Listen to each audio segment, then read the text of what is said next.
علامات کبریٰ کا ذکر، بڑی علامت ہے جو کہ بالکل خرق عادت کے انداز میں ہوگی، جن کا معاملہ جو ہے وہ آپ کے ناپ تول میں نہیں آ سکتا، آپ کی کیمسٹری فزکس اس کا جو ہے وہ نہیں کر سکتی، ادراک ہوگا یہ قیامت کی۔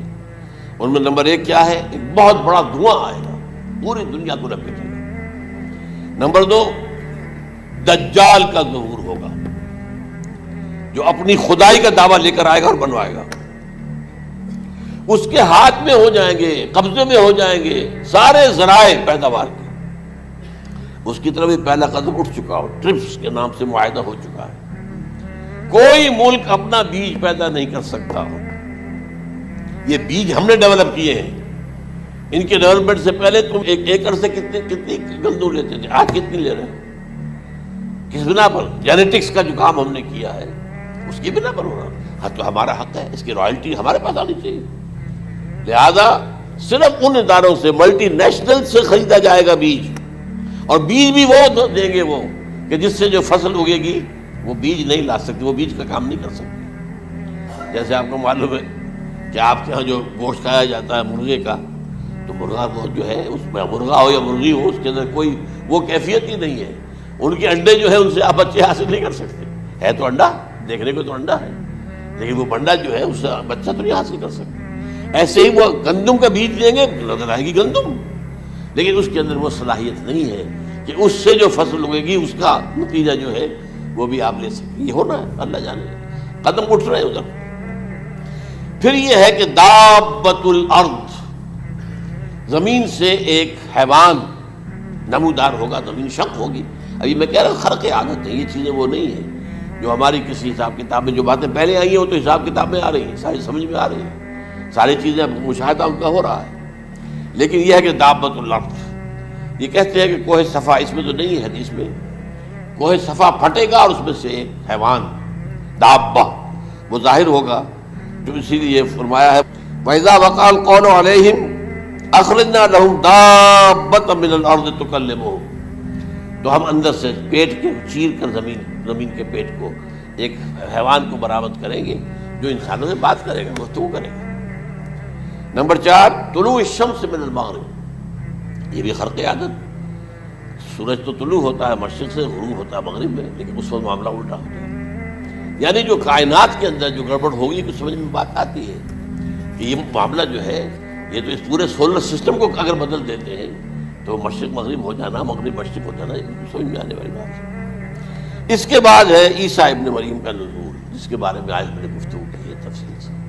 یہ نزول ہونا ہے، یہ علامات قیامت میں سے حضور نے بیان فرمایا ہے، اور قرآن مجید کی جو اصطلاحات ہیں اس کے حوالے سے میں نص قطعی جو ہے وہ میں آپ کے سامنے رکھ چکا ہوں۔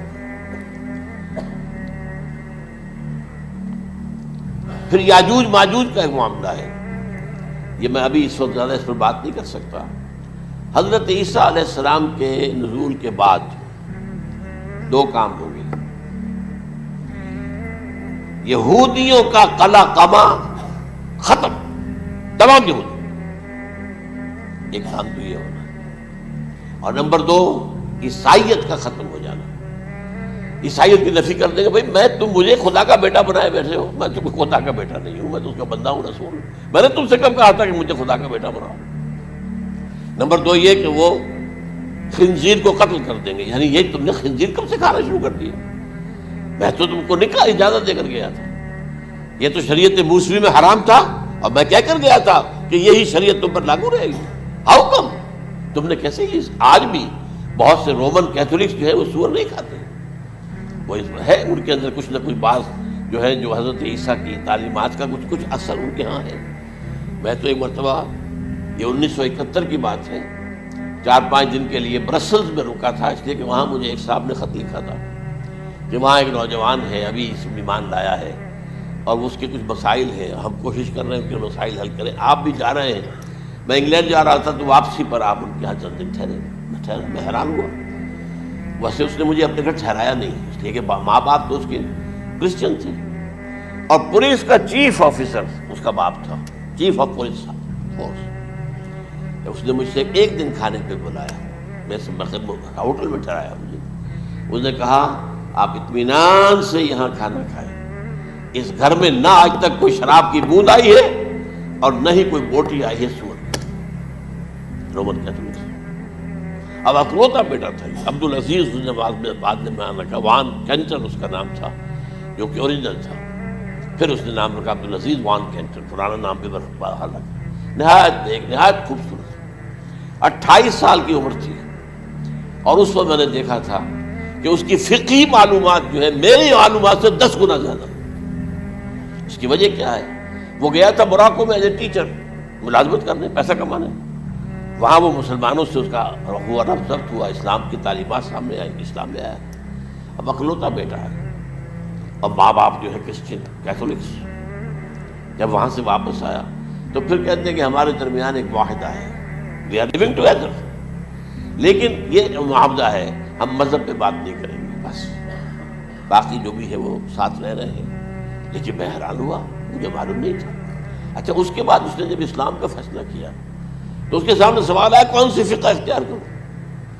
تو اس نے بڑی جو ہے تھورو اسٹڈی کی ہے تمام فقہوں کی، کمپیریٹو اسٹڈی، ان کو کرنے کے بعد پھر فائنل فیصلہ اس کا یہ تھا کہ حنبلی فقہ میں اختیار کروں۔ چاروں فقہوں میں سب سے لیٹسٹ حنبلی ہے، یعنی حنفی نمبر 1، پھر مالکی نمبر 2، پھر اس کے بعد شافعی نمبر 3، پھر یہ امام احمد ابن حنبل ہے۔ اور امام احمد ابن حنبل کے زمانے تک احادیث بہت بڑے پیمانے پر جمع ہو چکی تھی، جبکہ ابھی حضرت امام ابو حنیفہ کے زمانے میں کوئی اتنا زیادہ جو ہے حدیث کا بھی ذخیرہ نہیں بنا تھا۔ اسی پر تو لوگ حیران ہوتے ہیں کہ زیادہ حدیث امام ابو حنیفہ کے علم میں نہیں تھی، لیکن مجال ہے کہ ان کا کوئی فتویٰ جو ہے کتاب و حدیث کے، کتاب اور سنت کے خلاف ہو۔ اگرچہ انہوں نے صاف کہا کہ اگر تم پاؤ کوئی ایسی سچی حدیث، پختہ حدیث جو میری کسی رائے کے خلاف ہو تو میری رائے کو دیوار پر دے مارنا اور اس صحیح حدیث کا بھی پیروی کرنا۔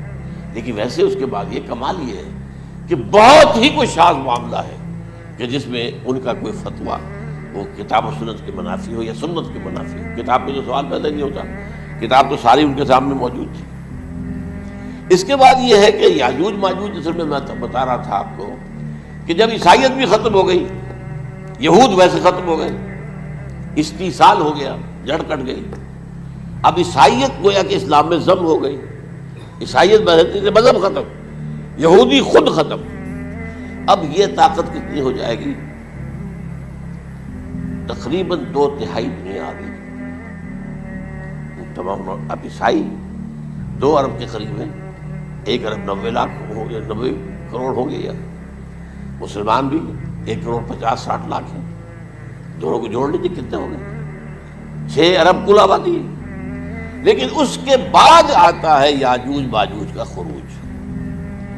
یہ یاجوج ماجوج میرے نزدیک چائنا اور رشیا ہے، ان کی مجموعی طاقت اتنی ہوگی اور یہ اس طرح آئیں گے ہر اونچائی پر سے اترتے ہوئے، پھسلتے ہوئے۔ جیسے 1962 میں جب وار ہوئی تھی بٹوین چائنا اینڈ انڈیا 1962 میں، تو وہ اس وقت کا نقشہ جو آج بھی اخبارات میں پڑھتا تھا تو یاد، waves after waves of Chinese soldiers were coming down the slopes of Himalayas۔ یہ تو وہ ہے نا جن کی تعداد کا کوئی حساب نہیں ہے۔ اور رشیا اور یہ مل کر جو ہے، میرا اندازہ یہ ہے کہ جب پہلے ملحمۃ العظمیٰ ہوگی وہ عیسائیوں اور مسلمانوں کے درمیان، اس وقت یہ دونوں پاورز نیوٹرل رہیں گی، لیکن غالباً یہ بات طے کر لیں گی کہ ویپنز آف ورلڈ جو ہے ماس ڈسٹرکشن، یہ استعمال مت کرنا۔ اگر یہ ویپنز آف ماس ڈسٹرکشن استعمال کرو گے تو ہم میدان میں آ جائیں گے۔ اس میں وہ جنگ جب ہو چکے گی، پھر حضرت عیسیٰ کو فتح حاصل ہو جائے گی، اور پھر یہ کہ یہودیت ختم ہو جائے گی، عیسائیت بطور مذہب ختم ہو کر اسلام میں ضم ہو جائے گا، پھر وہ 40 برس کا عہد حکومت ہے حضرت عیسیٰ علیہ السلام۔ لیکن جب یہ فتح ہو جائے گی ان پر، اب یاجوج ماجوج آئیں گے اور اتنی تعداد میں آئیں گے کہ بحیرہ طبریہ جو ہے اس کا سارا پانی پی جائے گا۔ یہ تو اگر آپ کو کبھی اندازہ ہو یا کوئی آپ جانے ان لوگوں کو جو ان چینیوں سے واقف ہیں، وہ کہتے ہیں زمین پر ہلتی ہوئی کوئی چیزوں سے وہ چوری چھوڑ کھا جائیں گے۔ جہاں وہ جاتے ہیں ایز اے لیبرر، وہاں کے جو سارے کتے ہیں ختم، ساری بلیاں ختم، ہر شے، وہ جو سانپ کھاتے ہیں، ہر چیز کھاتے ہیں۔ اور یہ تمام ایسٹرن کنٹریز کے اندر ہوتا ہے، بڑی ڈیلیشیس ڈشز ہیں یہ، سانپ وغیرہ وغیرہ، اور یہ جس طرح کھا جائے، پانی پیا ایک قطرہ نہیں رہے گا اس پر.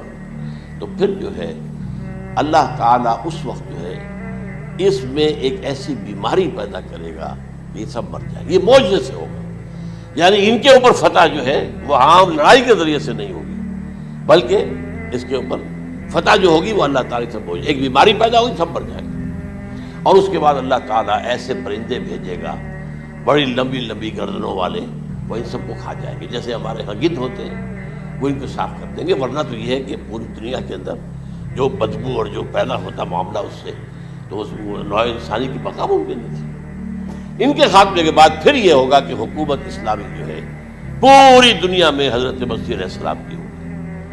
45 برس وہ رہیں گے. اسی میں وہ کہلن بھی آ جائے گا، وہ فی المہد و کہلن جو میں نے شروع میں بیان کیا تھا.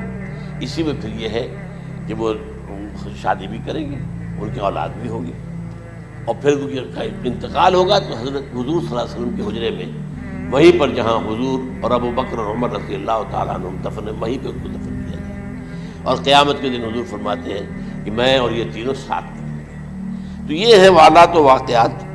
بہرحال اس میں یہ ہے کہ یہ نوٹ کر لیجئے کہ جہاں تک ہمارے ہاں آج کل کا معاملہ ہے، میرے نزدیک میں یہ کہنے پر مجبور ہوں، جو رفع و نزول مسیح کو نہیں مانتا وہ کم سے کم منکر حدیث ضرور ہے. میں اس سے کم کا فتویٰ نہیں دے سکتا. اب یہ ہے کہ جو لوگ مہدی کو نہیں مانتے ان کا معاملہ میں مختلف سمجھتا ہوں. چند منٹ لے رہا ہوں آپ کے وہاں، اس لیے کہ ان کی حدیثیں صحیحین میں نہیں ہیں، بخاری مسلم میں نہیں. اور یہ کہ بہرحال ان کا معاملہ جو ہے وہ ایسا نہیں ہے حضرت عیسیٰ کا. حضرت عیسیٰ کے آنے کا جو کچھ ہوگا وہ تو میں نے آپ کے سامنے بیان کر دیا. لیکن یہ ہے کہ حضرت مہدی ہمارے نزدیک اس میں خرق عادت کوئی ہے ہی نہیں. جیسے ہر صدی کے مجدد ہوتے ہیں، آخری صدی کے مجدد وہ ہوں گے، اور میرے نزدیک یہی آخری صدی ہے، اور اسی میں حضرت مہدی کا ظہور ہو جانا. سعودی عرب میں کوئی خانہ جنگی ہوگی کسی بادشاہ کے انتقال پر، اور پھر اس وقت یہ ظاہر ہوں گے. اس وقت ملک کے حالات کو سنبھالنے کے لیے لوگ ان کو زبردستی نکالیں گے، چھپے ہوئے ہوں گے ایک گھر میں.